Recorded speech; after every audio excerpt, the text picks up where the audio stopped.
Queridos amigos, sejam todos bem-vindos a mais um encontro virtual para compartilharmos o Evangelho de Jesus.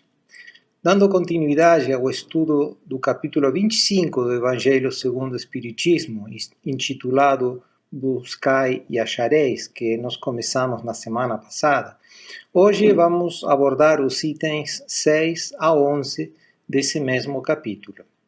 Mas antes, e como já é habitual, vamos fazer uma breve prece para nos apaziguarmos, preparar o nosso coração, a nossa mente, para receber mais uma lição do nosso bem-amado Mestre Jesus.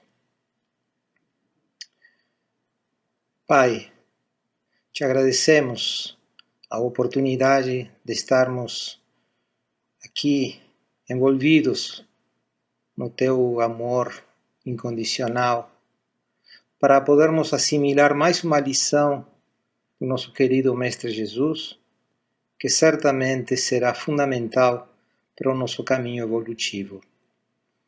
Mestre, obrigado pelos teus ensinamentos, fiquem conosco, hoje e sempre.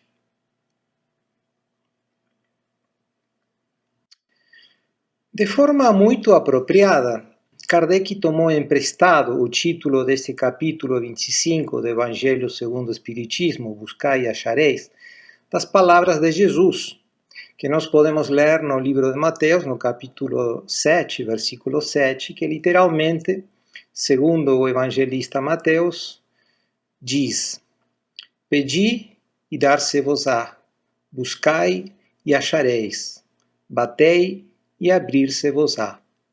Porque tudo o que pede, recebe, e o que busca, acha, e a quem bate, abrir-se-á. O Espírito Emmanuel, no livro Pão Nosso, psicografado pelo Chico Xavier, nos explica que Jesus enunciou estes três imperativos, pedi, buscai, batei, nessa ordem precisa, atendendo a motivos perfeitamente justificados e embasados na sua divina doutrina. Apesar destes verbos, pedir, buscar, bater, estarem conjugados no modo imperativo, lembremos que Jesus nunca nos impõe nada. Jesus nos sugere, Jesus nos convida a seguir seus ensinamentos, sempre exemplificados pelas suas ações. E o primeiro convite de Jesus é pedir. Ele nos conhece muito bem e sabe dos nossos sofrimentos. Assim, ele, na verdade, nos relembra que existe um canal de comunicação direta, com o nosso Pai Criador, através da prece. A prece nos permite a comunicação com o Pai, seja para pedir, que é o que usualmente fazemos quando estamos aflitos, louvar, assim como Jesus exemplificou com o santificado seja o vosso nome, na oração do Pai Nosso, e também para agradecer, o que reconheçamos em relação ao pedir ou louvar costuma ser bem menos frequente nas nossas preces. Alguns até poderão questionar a necessidade da prece endereçada a Deus quando o fazemos para pedir-lhe alguma concessão, porque dizem que Deus já conhece muito bem todas as nossas misérias, virtudes, as nossas alegrias, nossas tristezas, o grau da nossa força e das nossas fraquezas. Entretanto, o pedido que nós fazemos a Deus pela prece sincera não é para informá-lo daquilo que ele já efetivamente conhece, mas para nos colocarmos humildemente perante ele para sentir a sua presença e seu poder infinito. Assim como faz uma criancinha doente, que busca o colo materno, o colo que acalma, que conforta, que dá segurança.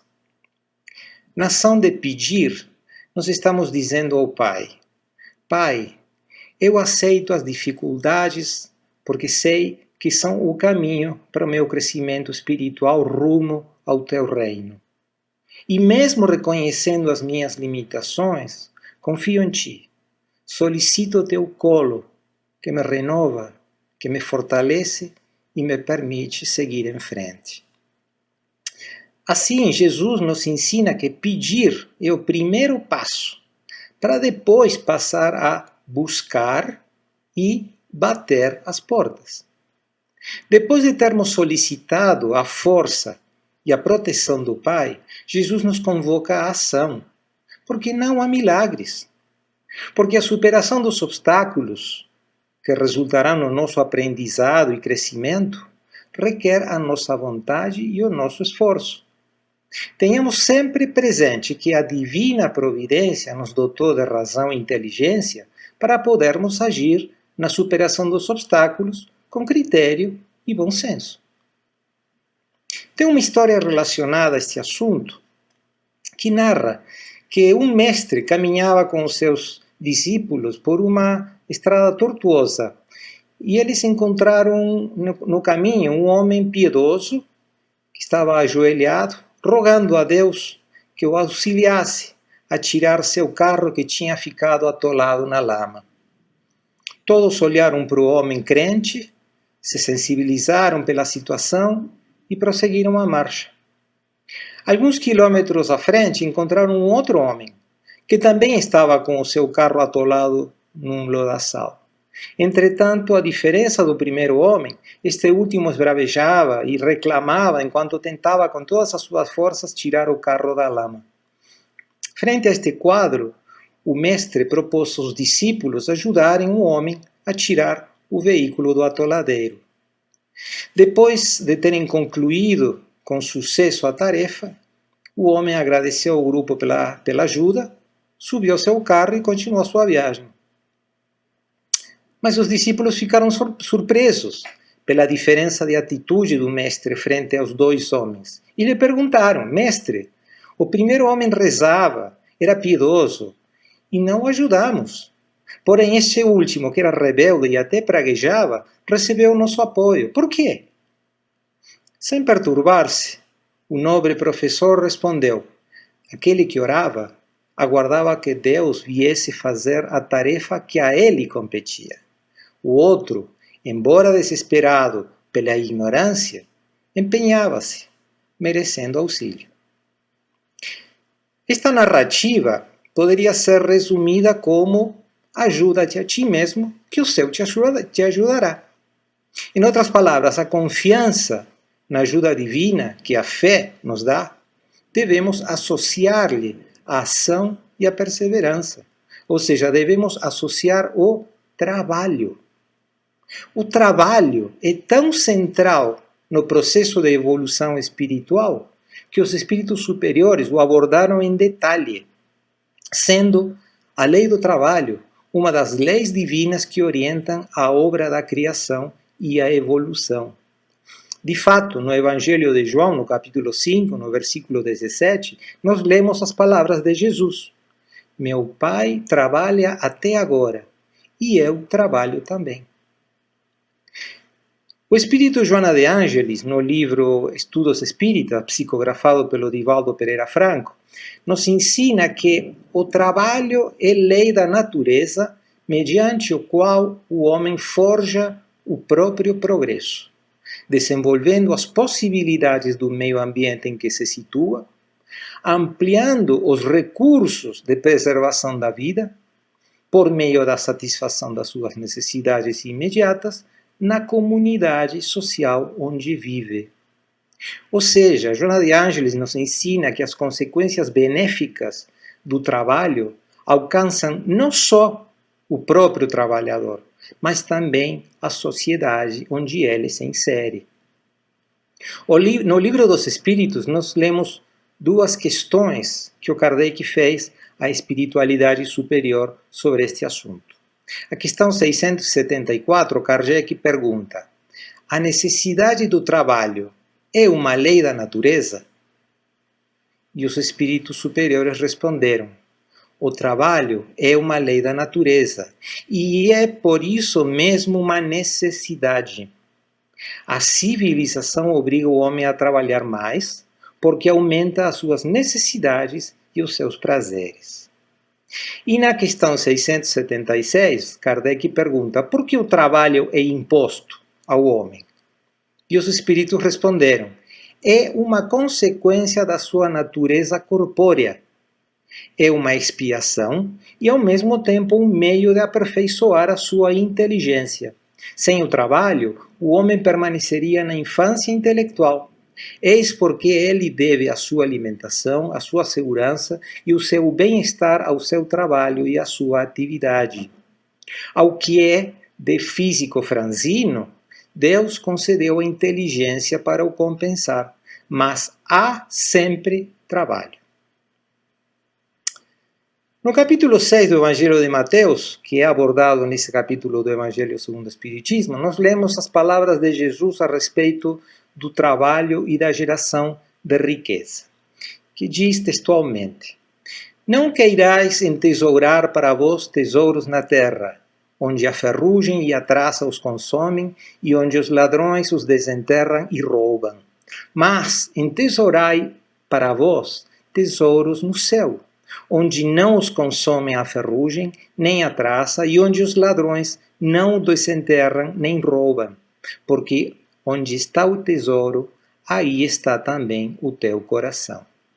E ainda enfatiza: portanto vos digo, não andeis cuidadosos da vossa vida, que comereis, nem pro vosso corpo que vestireis. Não é mais a alma do que a comida, e o corpo mais do que o vestido? Olhai para as aves do céu, que não semeiam, nem cegam, nem fazem provimentos nos celeiros, e contudo vosso Pai Celestial a sustenta. E mais à frente: considerai como crescem os lírios do campo. Eles não trabalham nem fiam. Digo-vos mais, que nem Salomão, em toda a sua glória, se cobriu jamais como um destes. Pareceria que com estas palavras, Jesus estivesse nos encorajando a não trabalhar e a deixar que a providência divina nos forneça o meio de subsistência. Será que pode existir contradição entre as palavras de Jesus e os seus ensinamentos sobre a relevância do trabalho? É claro que não. Lembremos que na maioria das vezes, Jesus dirigia os seus ensinamentos ao povo da época através de parábolas ou alegorias que facilitavam a compreensão dos conceitos de sua doutrina. O intuito de Jesus, nesta passagem do evangelista Mateus, era fazer com que os homens não focassem exclusivamente os interesses materiais e que não descuidassem o aspecto espiritual. Claramente, as advertências de Jesus nesta mensagem se ajustam perfeitamente aos dias de hoje, considerando a nossa sociedade mais preocupada em gerar riquezas materiais, que a ferrugem e a traça consomem e os ladrões roubam, do que tesouros no céu.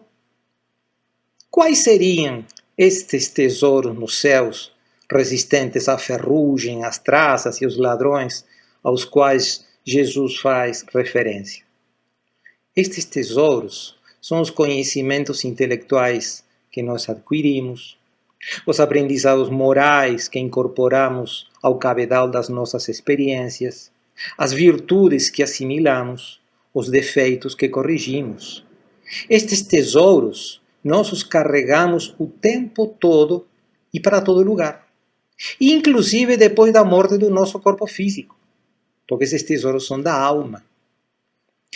As aves do céu e os lírios do campo que Jesus nos convida a olhar, certamente não poderiam fazer os trabalhos que o homem precisa fazer para prover a sua subsistência. Mas certamente as aves e os lírios também trabalham. Na natureza tudo é trabalho. Os pássaros trabalham, construindo seus ninhos para se proteger e dar abrigo às suas crias, as quais também precisam suprir com alimento para poder dar continuidade ao ciclo da vida. As plantas trabalham, extraindo do solo os nutrientes, assimilando a luz do sol para produzir os materiais necessários para o seu crescimento, e assim tudo. Na natureza, tudo é trabalho. Na questão 675 do Livro dos Espíritos, Kardec perguntou à espiritualidade superior: só devemos entender por trabalho as ocupações materiais? E os espíritos responderam: não, o espírito também trabalha, como o corpo, toda ocupação útil é trabalho. Esta resposta está alinhada com o que Jesus disse. Meu Pai trabalha até agora e eu trabalho também. Ainda nesse capítulo do livro do evangelista Mateus, nós lemos as palavras de Jesus. Não vos aflijais dizendo que comeremos, ou que beberemos, ou com que nos cobriremos. Porque os gentios é que se cansam por estas coisas. Porquanto vosso Pai sabe que tendes necessidade de todas elas, buscai primeiramente o reino de Deus e a sua justiça, e todas estas coisas se vos acrescentarão. E assim, não andeis inquietos pelo dia de amanhã, porque o dia de amanhã a si mesmo trará seu cuidado. Ao dia basta a sua própria aflição. Ou seja, Jesus nos convida a trabalhar, porém, sem nos afligirmos com o futuro, a confiar em Deus e a não descuidar o jardim dos nossos tesouros espirituais. Estes conceitos são reforçados na questão 682 do Livro dos Espíritos, quando Kardec perguntou para a espiritualidade superior: sendo uma necessidade para todo aquele que trabalha, o repouso não é também uma lei da natureza? E os espíritos responderam: sem dúvida. O repouso serve para a reparação das forças do corpo e também é necessário para dar um pouco mais de liberdade à inteligência, a fim de que se eleve acima da matéria. Assim, meus amigos, o trabalho é imprescindível para o nosso desenvolvimento e evolução, mas também o é o repouso, o qual também está dentro das leis da natureza. Nos dias que correm, é necessário enfatizar estes conceitos. Observemos como estão em franco aumento os indicadores de estresse, ansiedade, devido ao excesso de atividades laborais, ao ponto de terem surgido novas síndromes e situações patológicas que descrevem esta situação.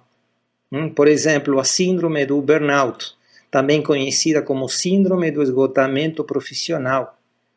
Esta síndrome é uma doença ocupacional que já foi reconhecida pela Organização Mundial da Saúde, a OMS, e é uma síndrome ocasionada por situações desgastantes geradas pelo excesso de trabalho, que pode se manifestar como estresse, alteração do humor, ansiedade, depressão e também ter repercussões físicas. Cansaço extremo, dor de cabeça, problemas gástricos, falta de ar, distúrbios do sono, etc, etc, etc. Um outro exemplo dos nossos atribulados dias, surge aí um novo termo, em inglês, workaholic, uma palavra nova, que descreve a adição patológica ao trabalho, de forma semelhante a outros vícios, como por exemplo o alcoolismo, a adição ao trabalho. Nós precisamos esclarecer e entender que lazer não é sinônimo de preguiça, de aversão ao trabalho. O lazer, bem compreendido, representa a ocasião em que ocorre a recuperação das forças físicas, emocional, intelectual, que são necessárias para o trabalho. O lazer não é falta de atividade. Nos momentos de lazer, nós podemos programar novas atividades, nos relaxar das tensões, refletir, orar. Ou seja, o lazer é a ocasião propícia para nos conhecermos a nós mesmos, como recomendava Sócrates, o filósofo da Grécia Antiga. Esta atitude, somada à confiança na providência, resultará em que o medo pelo futuro incerto, causa frequente da alta incidência de ansiedade e depressão nos dias de hoje, dê lugar à valorização do presente. Viver um dia após o outro, já que, como Jesus nos advertiu, a cada dia basta a sua própria aflição, ou seja, não acrescentemos às aflições que já temos no presente, as aflições de um futuro que ainda não existe. Em resumo, meus amigos, Jesus é muito claro quando nos diz que procuremos primeiro o reino de Deus e a sua justiça, porque todas as nossas necessidades materiais não serão supridas por acréscimo. Como cristãos, devemos colocar todo o nosso esforço no trabalho edificante, tanto em nosso favor como do nosso próximo, utilizando todos os recursos materiais e intelectuais do que dispomos. Deus nos ajuda na medida em que nós nos esforcemos na busca do que precisamos, sem milagres, somente com base no trabalho honesto, é que evoluímos espiritual e intelectualmente, e as conquistas e vitórias alcançadas serão validadas como frutos abençoados do esforço despendido. Estejamos sempre alertas para sabermos utilizar os bens materiais, sem nos escravizarmos a eles, priorizando a aquisição dos bens espirituais. Pois, como disse Jesus, onde está o vosso tesouro, aí estará o vosso coração. Peçamos ao Pai que nos ilumine, para que estejamos sempre conscientes do valor relativo dos bens materiais. Peçamos forças ao Pai para dominar e não sermos dominados pela matéria, pelas posses, vícios, paixões inferiores, que possamos trabalhar para termos o necessário para a nossa existência de forma tal que os nossos sentidos não se entorpeçam pelos excessos de qualquer natureza. Peçamos ao Pai discernimento para compreendermos a diferença entre o certo e o errado e assim podermos sempre direcionar as nossas escolhas da forma mais acertada possível. Em resumo, e parafraseando o Espírito Emmanuel, peçamos ao Senhor nossa libertação da animalidade primitivista. Busquemos a espiritualidade sublime e trabalhemos por nossa localização dentro dela, a fim de converter-nos em fiéis instrumentos da divina vontade. Então, meus amigos, agora, para finalizar o nosso encontro, agora que nós temos nos alimentado com mais uma lição do Evangelho de Jesus, aproveitando a nossa sintonia com a espiritualidade superior, convido a todos para que façamos juntos a nossa vibração. Mentalizando a figura do Mestre, essa figura radiante, com a qual nos sentimos envolvidos, vamos refletir de alguma forma esse amor.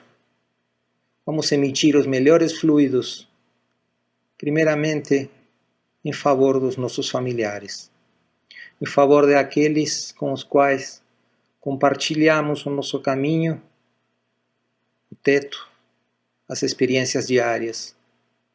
Com muito carinho, com muito amor no coração, vamos abraçá-los fluidicamente, vibrando muito amor por esses seres.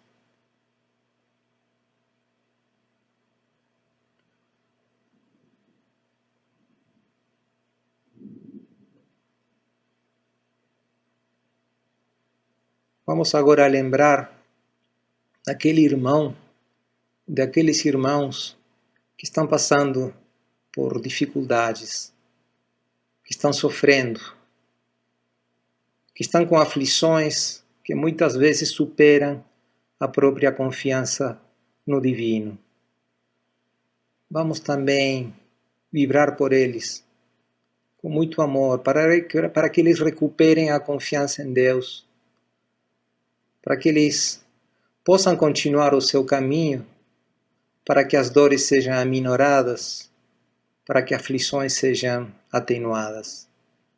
Vamos abraçar esses irmãos com muito amor, com muito respeito. Vamos vibrar com eles e por eles.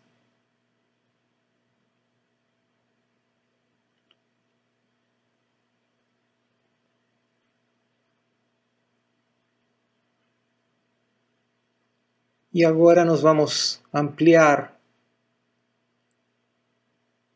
o nosso horizonte de vibração, tentando abarcar a nossa cidade, o nosso país, o planeta. Vamos vibrar pelos povos que sofrem.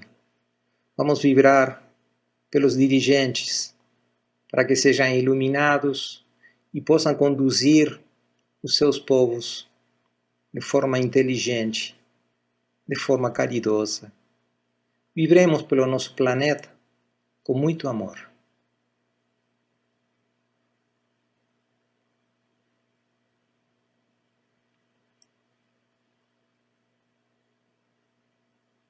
Pai, nós te agradecemos essa oportunidade de termos entrado em contato com a divina doutrina do nosso Mestre Jesus, que possamos assimilar e levar esses aprendizados na nossa vida, no nosso dia a dia, para que os nossos caminhos tenham menos pedras, menos espinhos, mais flores, rumo ao teu reino de paz, de sabedoria e amor infinito. Obrigado, Pai. Obrigado, Mestre, pelos ensinamentos. Obrigado, amigos espirituais, pelo cuidado constante, sempre do nosso lado, impulsando-nos no caminho do bem. Fiquem conosco, hoje e sempre. Assim, meus amigos, sendo só por hoje, eu agradeço a atenção de todos. Eu me despeço, desejando a todos muita saúde, muita fé e paz no Cristo. Até o nosso próximo encontro.